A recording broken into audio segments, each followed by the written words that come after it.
negara dapat dikatakan sebagai negara adidaya apabila memiliki kekuatan arsenal senjata, termasuk bom nuklir, serta kemampuan memobilisasi angkatan perangnya untuk melakukan serangan ke negara lain. Hal ini juga ditentukan oleh kekuatan armada laut, pesawat tempur, satelit radar, rudal jarak jauh, jumlah personel yang terampil, hingga teknologi seperti drone. Namun, kekuatan senjata dan pasukan yang besar bukanlah satu-satunya indikator. Strategi bernegara dan eksekusi militer juga menjadi penentu apakah suatu negara benar-benar kuat.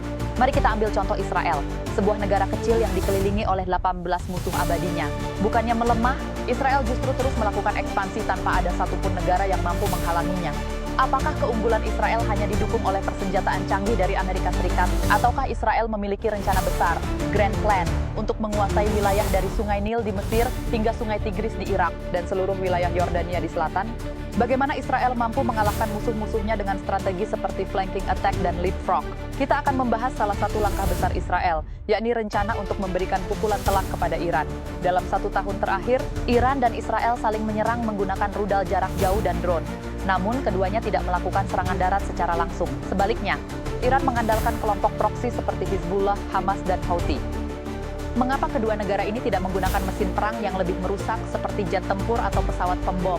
Salah satu alasannya adalah keberadaan 3 negara penghalang di antara mereka, yaitu Irak, Suriah, dan Lebanon, dengan jarak tempuh hampir 60 km pulang pergi. Pengisian bahan bakar di udara menjadi tantangan besar. Oleh karena itu, Israel berfokus untuk membuka koridor di wilayah Suriah. Ketika rezim Bashar al-Assad hampir runtuh akibat pemberontakan, Israel segera bergerak. Dalam hitungan jam, pasukan Israel sudah berada di jarak 30 km dari Damaskus melalui wilayah dataran tinggi Golan.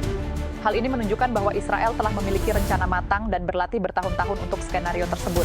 Bahkan, ada dugaan bahwa Israel secara tidak langsung mendukung pemberontakan di Suriah melalui kelompok seperti Hayat Tahrir al-Syam (HTS) yang dipimpin oleh Abu Muhammad al-Julani. Setelah pemberontak berhasil menguasai Damaskus, Angkatan Udara Israel melancarkan serangan udara terbesar dalam sejarah mereka, menghancurkan lebih dari 480 titik pangkalan militer Suriah. Serangan ini juga menghancurkan 90% fasilitas militer Suriah, termasuk pabrik senjata kimia dan depo cadangan minyak di Tartus. Ledakan besar di Tartus bahkan tercatat setara dengan gempa bumi berkekuatan 3 skala Richter. Apakah tujuan Israel melakukan ini semua? Salah satu kemungkinan adalah untuk mencegah senjata-senjata tersebut jatuh ke tangan pemberontak ekstremis. Namun, tujuan strategis lainnya adalah untuk membuka jalur udara yang aman ke Iran.